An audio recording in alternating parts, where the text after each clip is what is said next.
So it's been about a week since the release of episode 7, and with it we got the newest addition to the Sentinel role, Deadlock. Deadlock's playstyle is a bit different than what we know of when we think of Sentinels like Cypher and Killjoy. So today I'm going to be sharing with you all some tips and tricks that have helped me use Deadlock's utility more efficiently and win more games. But before we get too far into the video, if you find educational content like this helpful, then please consider leaving a like and subscribing. I have a lot more content like this on the way.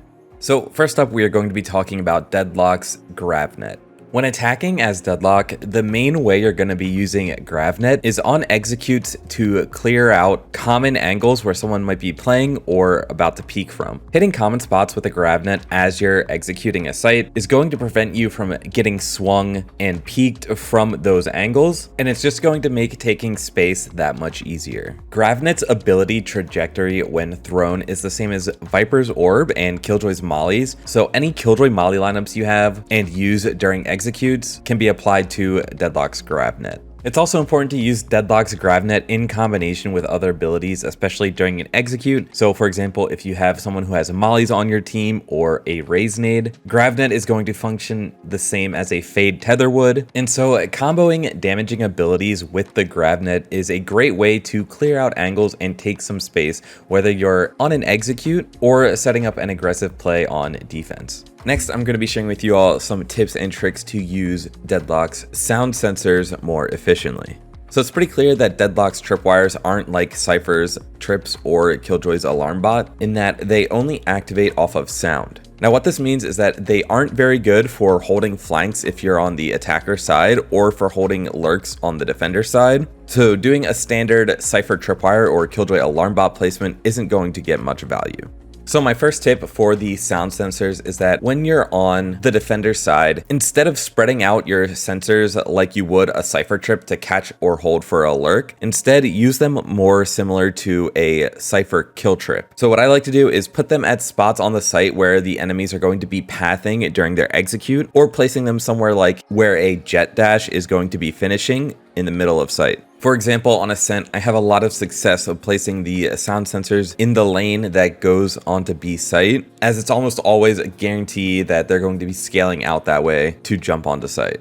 In the same way that I don't like using the sound sensors to hold for lurks, I actually prefer using the sound sensors in post-plant situations as an attacker. So what I mean by this is rarely will I ever put a sound sensor on the flank, but instead placing them in spots where the defenders have to retake from in a post plant gets a ton more value than placing your trip in a spot on flank where someone who wants to flank can just hold shift and silently walk through and sneak up on you anyway. On a retake, the defenders are going to be using utility to clear angles, they're going to be running, they're going to be trading each other out, and these are all things that are going to make noise and trigger the sound traps.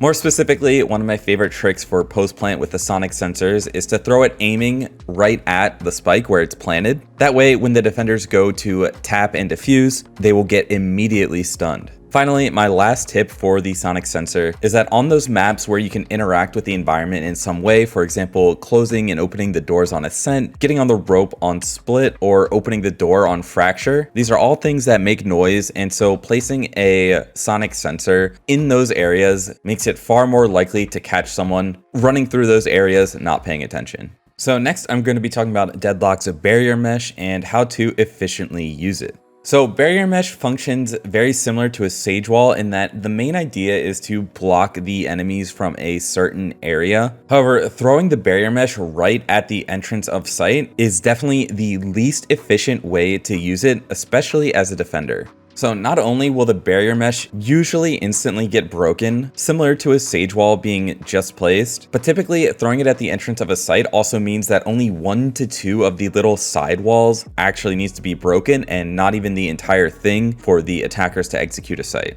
So when defending as Deadlock, what I like to do instead is if the attackers are executing on the site that I am anchoring, I have found that I get much more value out of the barrier mesh when I use it to cut off entrances to site that are more within the site itself. So for example, on Ascent, instead of throwing the barrier mesh at B main right at the entrance, if I feel like the site is about to get hit, I'll instead throw it in the middle of lane. That way the attackers cannot path that way to site and they're forced to go downstairs, or they're forced to stand in lane and spray the barrier, which makes them a super easy target.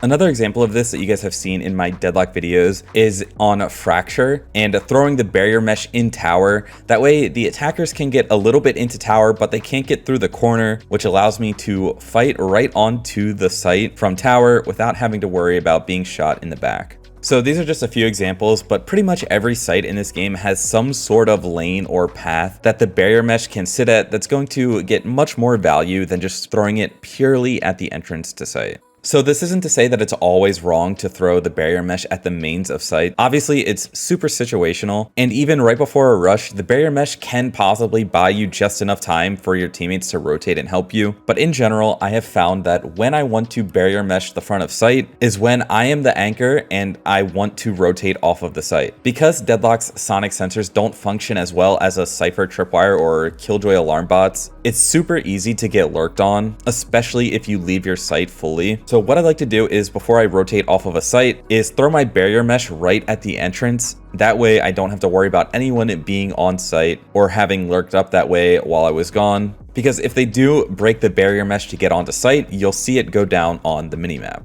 So finally, we're going to be talking about Deadlock's ultimate ability, Annihilation. So Annihilation has two different parts to it. The first part, when you first shoot the ult, is very similar to a Sova ult in that it's just a straight line, but there is a second part to Annihilation where once it hits a surface, it can bounce once and then it will explode into a circular area of effect. The first part of Annihilation is super easy to sidestep, but the second part is much more unpredictable and it has a much wider area of effect. So your goal when using Annihilation should be to bounce it in a way so that way the second part of the ult is what's hitting your target. Not only will this make Deadlock's ultimate much more reliable in that you're way more likely to hit your target, but it's also generally safer as you don't have to expose yourself to a bunch of different angles to potentially hit someone with your ult. I've clutched up a bunch of different 1v2s, 1v3s, and 1v4s just by bouncing my ult before the engagements really start to make it, instead of a 1v3, a 1v2, or instead of a 1v2, a 1v1. So like I said, the tip for Annihilation is pretty straightforward, but I do still see people over peek a lot with the ult out instead of just aiming it off a wall that they're next to go for an easy bounce kill. So that is going to be all for my general Deadlock tips and tricks video. I hope you all did find this helpful. If you did, please consider leaving a like and subscribing, as I have a bunch more educational content on the way, including Deadlock guides for each map specifically. Also, if you want to see me play Deadlock live, I stream almost every single day at twitch.tv/brush.